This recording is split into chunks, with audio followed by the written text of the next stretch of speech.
하루를 마무리할 때 침대에 눕기 전 잠깐이라도 시간을 내어 스트레칭을 수행하는 것은 우리의 수면과 정신적, 신체적 건강에 큰 기여를 할 수 있다. 피곤한 하루를 마무리하고 잠자리에 들기 전 조용한 침실에서 신체의 긴장감을 풀고 마음을 차분히 가라앉히는데 스트레칭만큼 좋은 방법은 없다.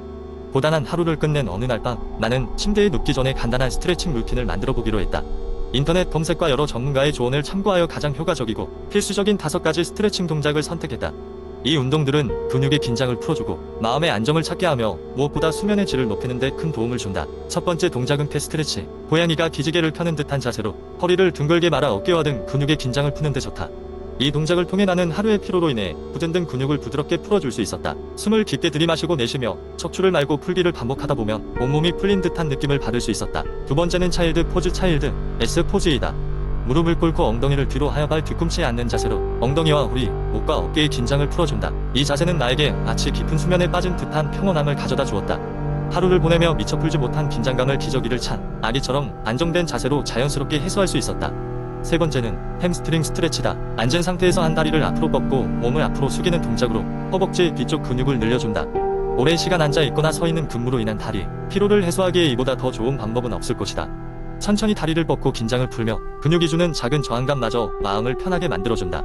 네 번째 스트레칭은 스파인 트위스트이다. 바로 누워 무릎을 세운 뒤 무릎을 한쪽으로 털어내며 몸통을 반대 방향으로 돌려주면 된다. 이 동작은 척추의 유연성을 높이고 허리의 피로를 풀어주며 소화에도 탁월한 도움을 줄 수 있다. 신체의 긴장이 풀리면서 마음속까지 이완되는 것을 느꼈다. 마지막으로 목 스트레칭이다. 한 손으로 머리를 잡고 반대쪽 어깨 쪽으로 부드럽게 당기며 목 근육을 느리게 늘려준다. 하루 종일 컴퓨터나 스마트폰을 사용하면서 경직된 목의 결림 양상은 물론 두통의 완화에도 유용하다.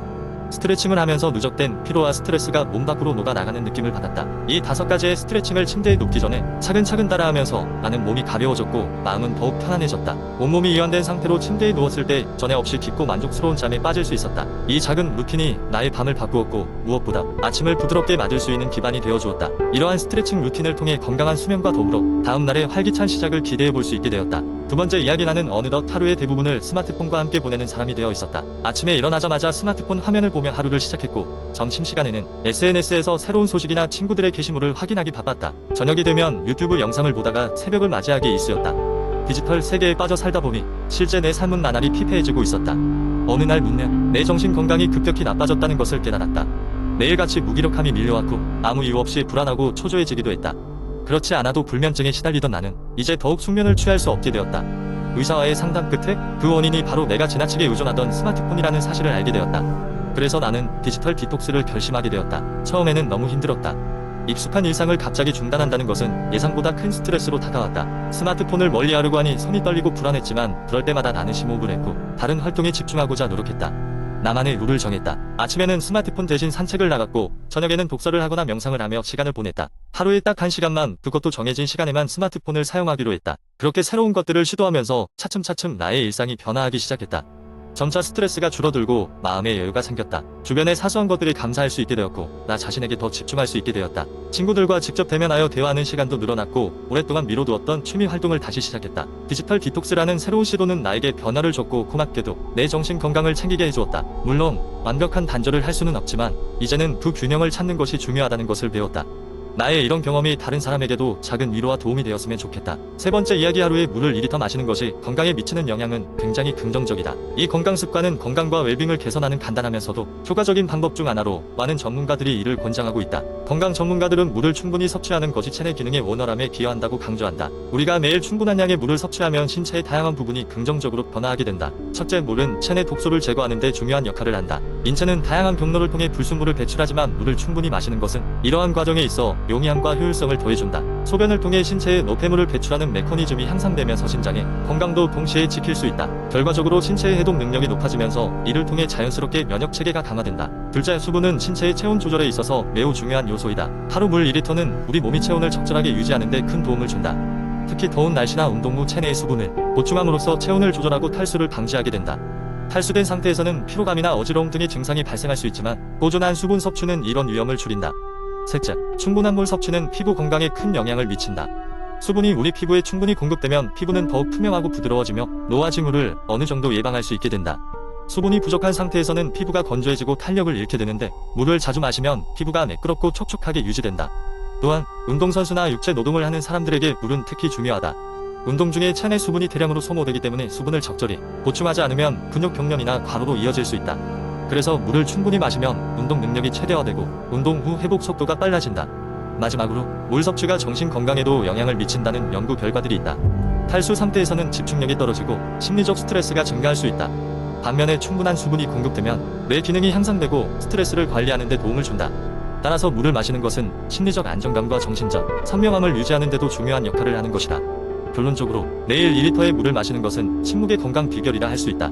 이 간단한 행동이 우리 생활에 가져오는 변화는 뚜렷하며 건강한 삶을 위한 중요한 부분으로 자리 잡고 있다. 그렇기 때문에 꾸준한 물 섭취는 건강한 삶을 위한 필수적인 습관임을 누구나 명심할 필요가 있다. 네 번째 이야기, 바쁘고 빠르게 돌아가는 현대 사회에서 스트레스는 피할 수 없는 요소가 되어버렸다. 긴 시간 동안의 업무, 끝나지 않는 회의, 개인적인 문제까지 정서적, 정신적 압박이 우리를 짓누르곤 한다. 그런 상황 속에서 집은 휴식과 치유의 공간이 되어야 한다. 그러나 때로는 집에서도 스트레스를 완화하기 위한 방법이 필요할 때가 있다. 여기에 집에서 쉽게 실천 가능한 심리 건강 팁 몇 가지를 소개한다. 첫 번째로 시도해볼 방법은 마음챙김 명상이다. 이는 복잡하고 바쁜 하루 속에서 현재의 순간에 집중할 수 있게 해주는 기법이다. 마음챙김 명상을 할 때는 조용한 공간에 앉아 눈을 감고 호흡에 집중한다. 천천히 숨을 들이마시고 내쉬며 머릿속의 모든 잡념을 흘려보낸다. 매일 10분 혹은 20분씩이라도 꾸준히 실천하면 정서적 안정을 찾는 데 큰 도움이 된다. 두 번째 방법으로는 예술적 표현을 즐기는 것이다.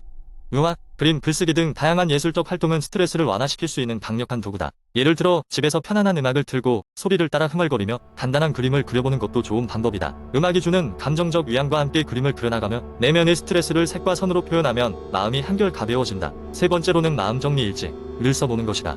매일 하루의 끝에 그날 경험한 일, 느낀 감정, 그리고 생각들을 일기 형식으로 적어봄으로써 감정을 정리하고 자신을 돌아보는 시간을 가질 수 있다. 이렇게 글로써 마음을 표현하면 머릿속을 복잡하게 만들던 생각들이 명료해지고 스트레스가 감소하는 효과를 경험할 수 있다. 또한 자신만의 공간을 정리정돈하는 것도 심리적 안정을 찾는 데 중요한 역할을 한다. 집안이 어지럽혀져 있다면 그만큼 마음도 어지러워지기 쉽다. 따라서 작고 간단한 것부터 정리하기 시작하여 집안의 평화를 되찾아보자. 정돈된 공간은 안전한 피난처이자 마음의 평온을 제공한다. 마지막으로 운동을 빼놓을 수 없다. 집에서 하는 간단한 스트레칭이나 요가는 활력을 불어넣고 스트레스를 해소하는 데 도움이 된다. 매일 아침 일어나자마자 가볍게 스트레칭을 하고 저녁에는 요가 매트 위에서 하루를 마무리하는 시간을 갖자. 몸과 마음의 연결을 느끼며 땀을 흘리면 스트레스가 자연스럽게 풀어진다. 이처럼 스트레스 완화를 위한 여러 방법들이 있지만 중요한 것은 꾸준함과 인내다. 스트레스를 완전히 제거할 수는 없지만 이러한 작은 변화들이 쌓여 큰 심리적 안정을 가져올 수 있다. 오늘부터 집에서 시작하는 작은 변화를 통해 더 건강한 자신의 모습을 찾아보는 것은 어떨까?